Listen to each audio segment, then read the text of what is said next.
Sandmeyer chemistry, Sandmeyer reactions, Diazonium chemistry. The amino group of an aniline can essentially be replaced with a variety of other groups to make the diazonium. And the diazonium variety of, we left off here, H3PO2 called hypophosphorus acid. Phosphoric, phosphorus, hypophosphorus. It also goes by the name of phosphinic acid. That will actually replace the diazonium with an H. It's a reducing acid. Okay? We're not looking at mechanisms for any of these. They're likely radical reactions. Although with the water, to make the phenol, it may be a carbocation.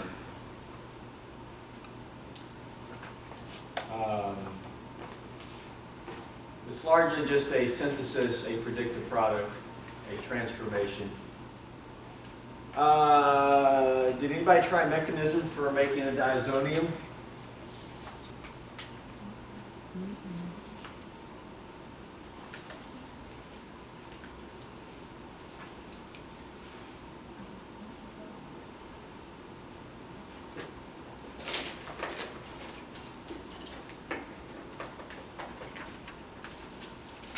Okay. NaNO2HCl. NO2 is minus. Little structure for that.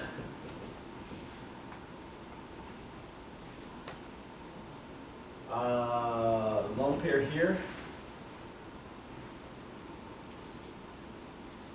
Is that nitrite? Is that a good structure for nitrite? And sodium can sit here, yeah? Mm-hmm. Sodium nitrite.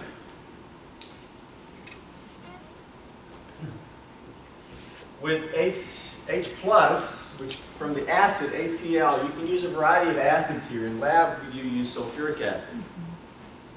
Yeah? This gets protonated and we get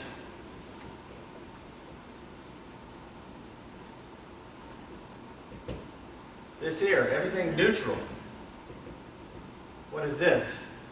Nitric acid. Well, that's HNO2. This is NaNO2. This is H. What is HNO2? What's HNO3? Nitric acid. Nitric acid. So what is HNO2? Nitrous acid. Nitrous acid. Yes, nitrous acid. It's also sometimes written, I'm going to blow your mind with this, it's also sometimes written as, instead of putting the two O's together, That's what that is. H-O-N-O. I was wondering what that H-O-N-O was. It's HNO2, but it's just written like that. Okay. H-O-N-O. But if you write it like that, then you can say HONO. Okay? That's another way to write it. Where did you see it at? In my workbook? Yeah, going through the workbook and stuff. Okay, Yeah. HONO. Okay. It's not a Japanese version or anything. It's just this, okay? But nitrous acid is not a stable acid. You're not going to go to the stock room and say, give me some nitrous acid.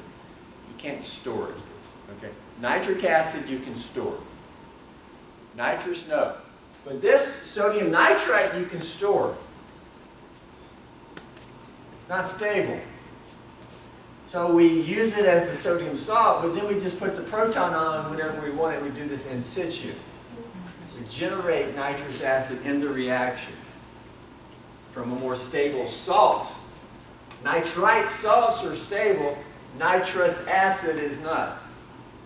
But it's stable enough to use in a reaction. It lasts a little bit, okay? From here. Well, guess what? The aniline actually reacts with no. Okay? NO plus. Remember NO2 plus? That was the nitronium ion. That's what you react a ring with to get a nitro group on the ring, nitration. And O is called nitrosonium ion. You don't really need to know that name, you can look it up. We need to get to this, and it has a Lewis structure of this with a positive. Which atom is positive? Hmm? Oxygen. The oxygen is positive and the nitrogen is neutral. There's your nitrosonium ion. Nitrosonium ion. We got to make that. From here, what do we need to lose? The hydrogen. Oh, the whole. Oxygen. Yeah. Actually, you need to lose the OH group. Yeah. How do you make OH a better leaving group? Protonated. Protonated. Do we have acid available? We do. Yes, this is done in acid. We protonate this again. And that's going to give,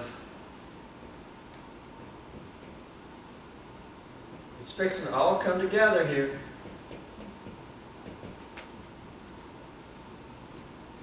Can I get to that? Mm-hmm. Okay. We just protonated an acid. This is nitrous acid. We just protonated it. Okay. With some other acid like ACl. We've done 2 protonations. Now, what do we need to do? Leaving group. Anytime you can make a pi bond and kick off a leaving group, easy to do. What does that electron movement give? This after losing water. There you go. Everybody good with air movement? When did we start first air movement? Back in August, September? But is air movement all now? Just you see it all now? Okay, we're not doing magic. We're moving electrons. Arrows here. There you go. At this point, the aniline. See, this has dipole. The oxygen is pulling. The aniline reacts with. What do we got to get on the aniline? Another nitrogen. Mm-hmm. This reacts here and moves these electrons there. Oxygen wants them. What does that give? I'm just going to say phenyl. Nitrogen, H, H. Now we made a bond to N. Double bond to O. Lone pair gives that. This is positive. So you can get there. Hopefully you got room there.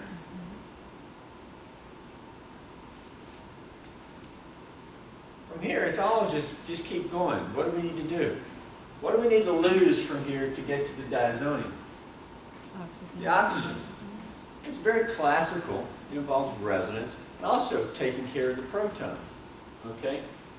We're going to do a proton transfer. Instead of the lone pair, instead of the H sitting on nitrogen lone pair, let's move it here. H plus transfer. And we can get to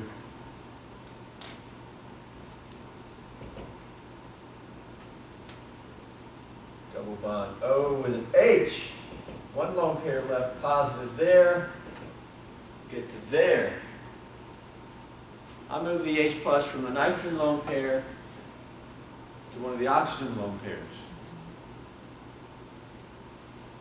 Now let's do resonance. These electrons can move in here, and these can move out. The old in-out resonance. Mm-hmm. What does that give?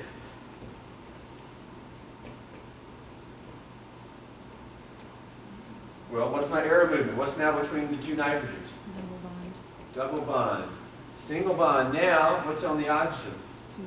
2 lone pairs and an H. And let's don't lose this H. And this is net positive. There's going to be a positive here. Where is it? Right there.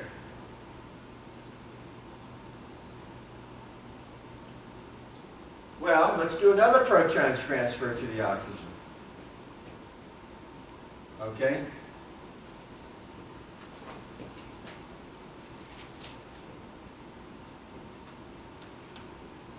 Double bond in.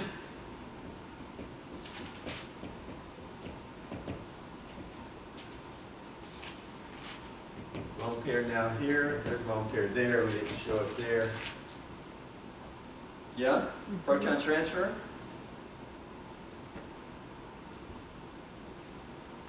Now, this looks like a decent leaving group, positive oxygen. Anytime you can make a pi bond and kick off a leaving group, what does that give? Diazonium. We're done. Arrow to the diazonium. Because this nitrogen will be positive, there's got to be a minus sitting with that. If you use HCl, the minus will be Cl minus. If you use sulfuric acid, the minus will be like bisulfate. Okay? Now it's all in solution, usually. If it's in solution, it's all just ions. And that's diazonium. Ultimately, you're losing all these oxygens. This is all in equilibrium. Can water come back? Yeah. At this point, could the H sit here? Yeah. I mean, you can go back. It's all equilibrium. But it's apparently driven to this way, mainly because of entropy. You're breaking these oxygens off, driven by entropy. And this can lead to the diazonium. Within the diazonium, those two nitrogens that nitrogen bond to the ring is positive. It can be a leaving group, but again, it's probably radical reactions. The mechanisms are not well defined. But somebody discovered this, mixing things in like, wow, nitrogen gas came out. Something bubbled. I reckon it's nitrogen gas. Somebody determined that. And lo and behold, I have chlorobenzene here. It works particularly well when I use copper chloride. Yeah, I use sodium chloride. I didn't get that reaction. What'd you get with copper chloride? I got a reaction. Wow, okay. And so, before you know, this knowledge becomes written down, and we know that if you treat a diazonium with copper chloride, copper bromide, or copper cyanide, you can get the corresponding product. Somebody came along and said, hey, I reacted it with phosphenic acid, and I apparently just got an H there now. Okay. Diazonium chemistry. Sandmeyer was one of the big chemists.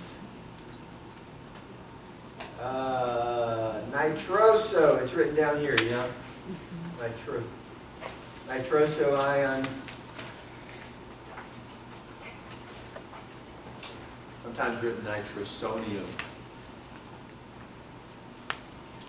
There's an experimental protocol for doing a diazonium. You're doing one in lab, actually also with Ki. I don't know why I didn't try to develop something with like copper bromide. Instead of iodide.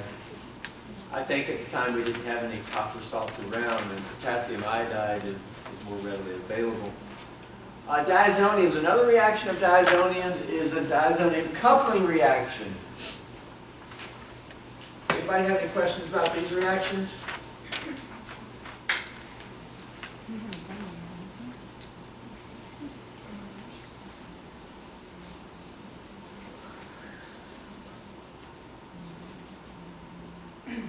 Make diazonium with HONO. Okay.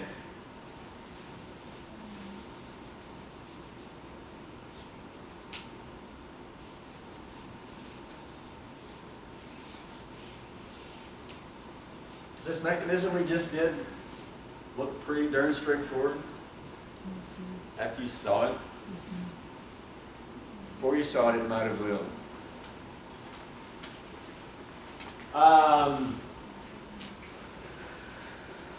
With the diazonium reactions we looked at, we replaced this. This was a leaving group. It was gone in the product.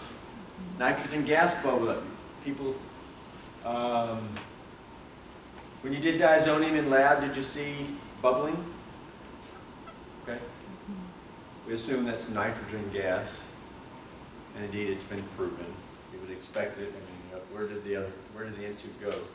Yes, forms nitrogen gas. You see the bubbling as you stir. Another reaction where you do not lose nitrogen gas. The N2 remains. And instead of attacking here or chemistry here and then these electrons going this way, and this getting a lone pair and getting nitrogen gas, instead we can get a reaction where a nucleophile,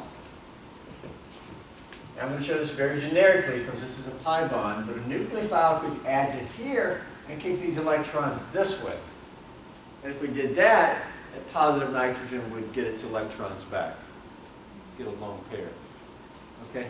Now, you can add a variety of nucleophiles, but what we're going to do is we're going to add a ring. These electrons will do a EAS, and this will be the electrophile. And so a ring can attack here. Usually the ring has to have a activating group for this to work well. And in this case, I show phenol. And the activating group is the OH. That's a strong activator, right? Group 1. Is it ortho-para directed or meta-directed? Ortho-para. My product I'm showing is bonded para. And so these electrons can break away and add here and kick these that way. And so this is not a radical reaction. Sort of a standard EAS. And that electron movement would give, I'll draw the end one as phenyl. This puts a lone pair here, yeah? Mm-hmm. Now bonded to this nitrogen is, now by the way, this is like an alkene. Nitrogen double bond. It can be cis or trans, just like an alkene. I showed this as trans, and that is most common.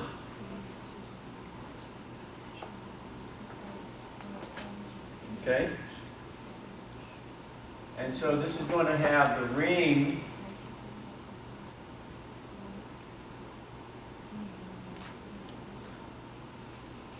the electrons were here, right? They came out and attacked that nitrogen, leaving that as plus. Right?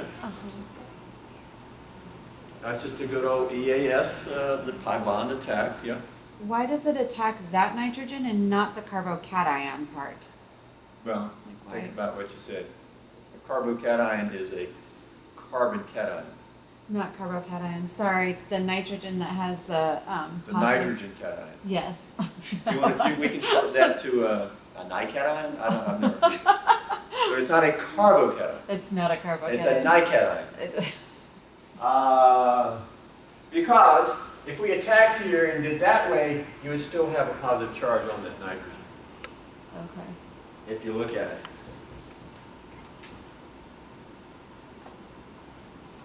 Well, really, see, this is dipole here. That N nitrogen has a lot of partial positives. Oh, okay. You can actually draw a resonance structure there. But if you attack the other nitrogen, we would have ended up with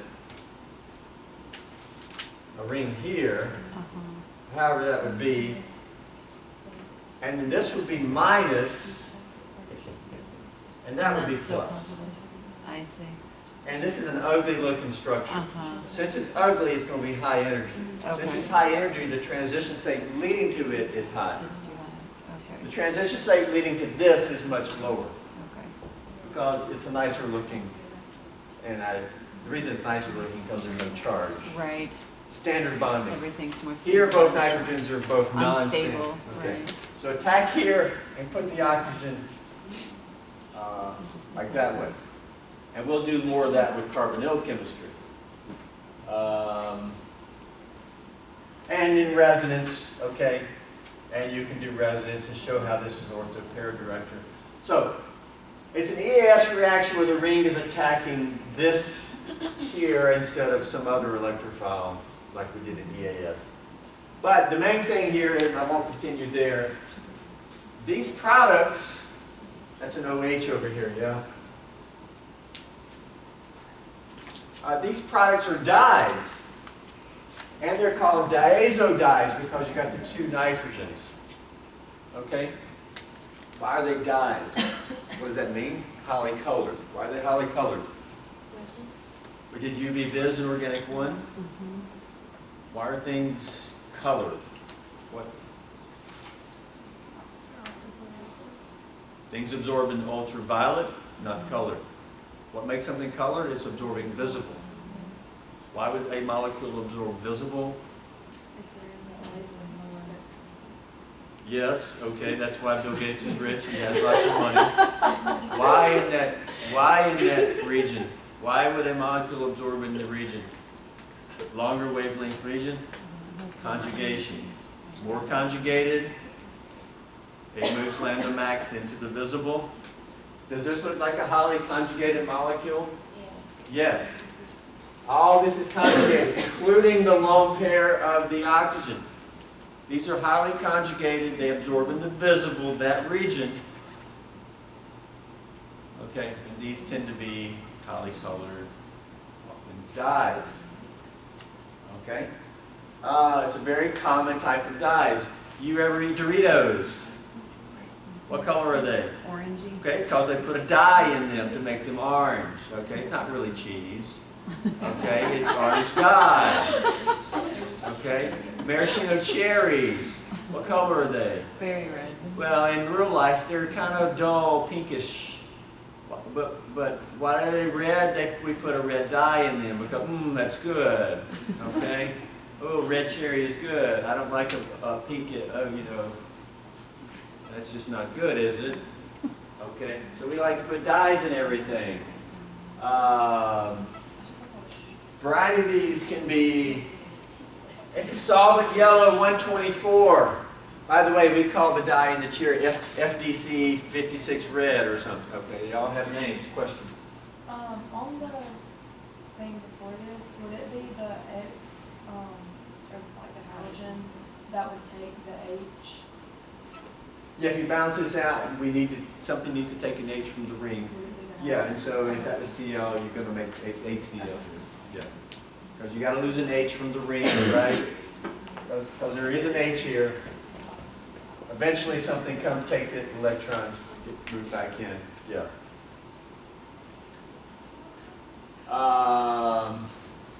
Okay. This one. You see the diazonium here? And usually when you look at these dyes, one of the ring has an activating group on it. Which one does? See? And so that was probably the ring. This was probably the diazonium. And this activated ring attacked the N nitrogen.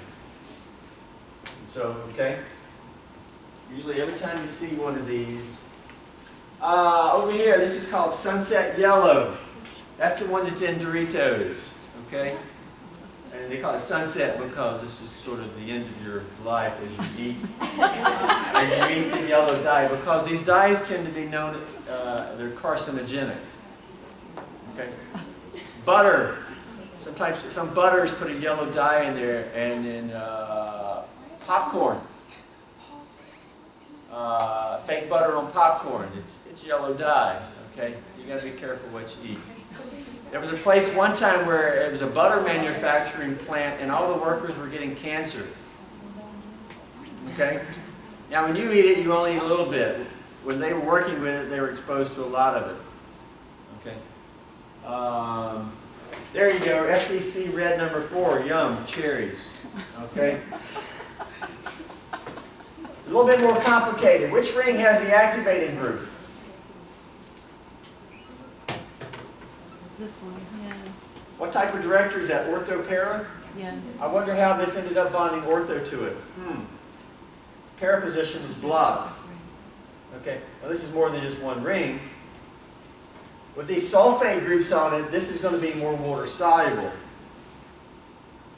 And so maybe they want a dye that's more water soluble because they store the cherries in water. Okay.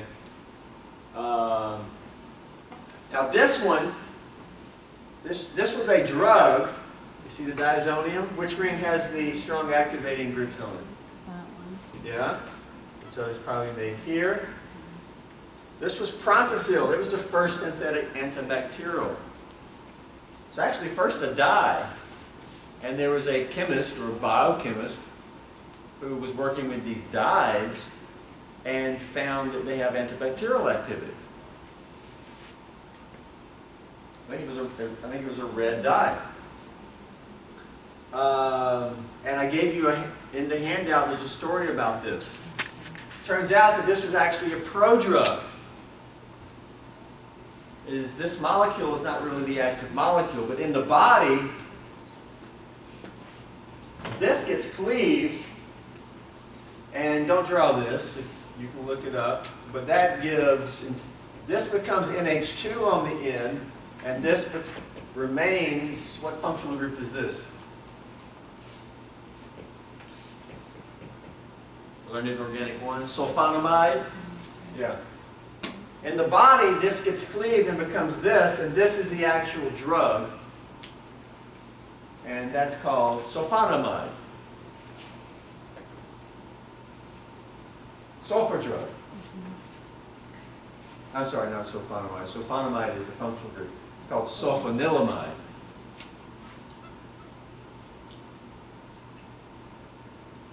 After giving this as a drug for maybe 20 years, someone figured out that this is really the active component. And that's really not active. But our body converts that to this. And today, there's lots of these drugs where our groups are here, and you have other sulfonamides. You ever heard of Bactrim? Sulfamethoxazole. Sulfur drugs is a big class of antibiotics. It all started with this here, which was the first synthetic antibacterial. Question? I was just wondering, so the SO3 makes it easier for the body to metabolize it? The what? The SO3 makes it like easier for the body to process it? The SO3? You mean over On here? the other side, yes. No, these, I don't know what the body does to this drug, but the SO3s likely increase the water solubility because they're ionic. In an aqueous environment, those are ionized. Sulfonic acid groups.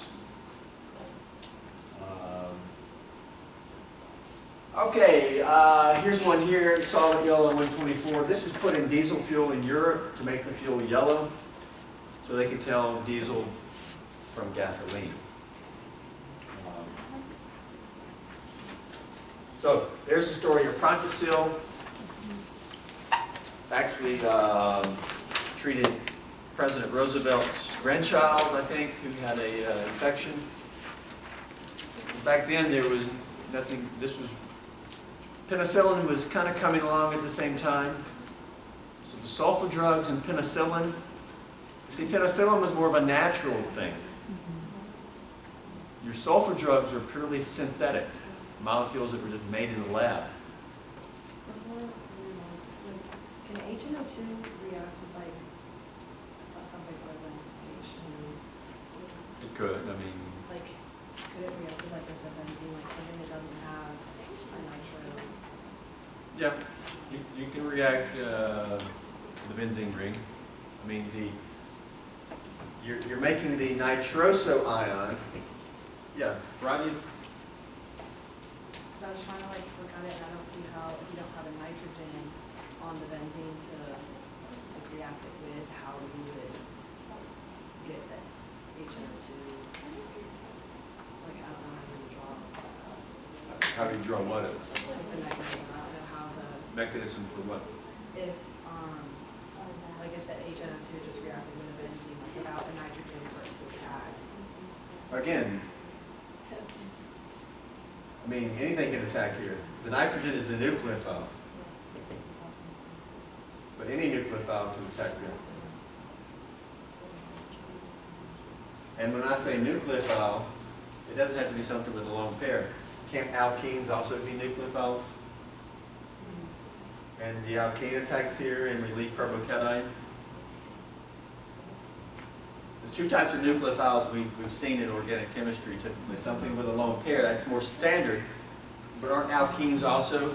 I mean, the first reaction you ever saw from me in organic 1 was an alkene reacting with H+, And right? then you'd be left with an NO on the benzene. I would say no, but yes. And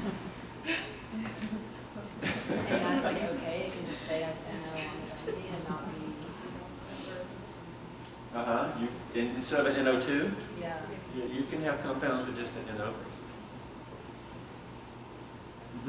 But we really haven't covered that. I mean, the nitro is more common. But you can have, instead of NO2, you can just make compounds with NO. This is called a nitroso group. Nitroso, that's called a nitro. Nitro is much more common. Because just like nitrous acid is not that common, it's unstable. I don't know how stable nitroso compounds are, but they're more prone to oxidizing. They may react with oxygen in the air, I'm not sure. Probably not readily. Nitro compounds are more common than nitroso compounds. But the chemistry is the same thing. I mean, in terms of just understanding basic chemistry.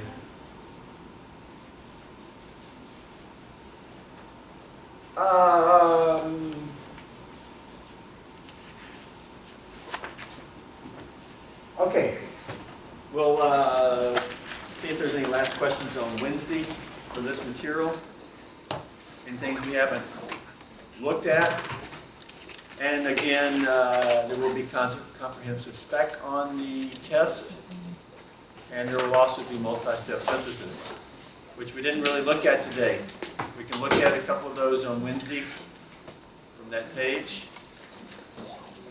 Will there be anything on the test past this material today, or